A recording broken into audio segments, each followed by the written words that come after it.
11ই April ছিল আমার ননদের জন্মদিন। তো কেক কেটে ফার্স্টে সেলিব্রেশন করা হয়েছে। প্রথমে সবাই কেক খেয়েছে, তারপর ছিল চিকেন কাবাব, এটা বাড়িতেই বানানো। এরপরে বন্ধু বান্ধব মিলে ওরা গান করেছে কিছুটা টাইম।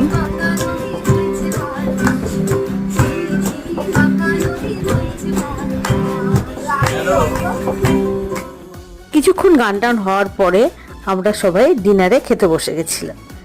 তো আজকের মেনুতে ছিল তন্দুরি রুটি আর ছিল আফগানি চিকেন, সাথে স্যালাড ছিল। এরপরে ছিল মিষ্টি আর পায়েস। এইভাবে প্রত্যেক বছর যেন ওর জন্মদিন খুব ভালোভাবে আমরা একসাথে কাটাতে পারি।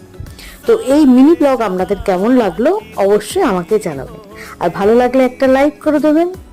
Thank you.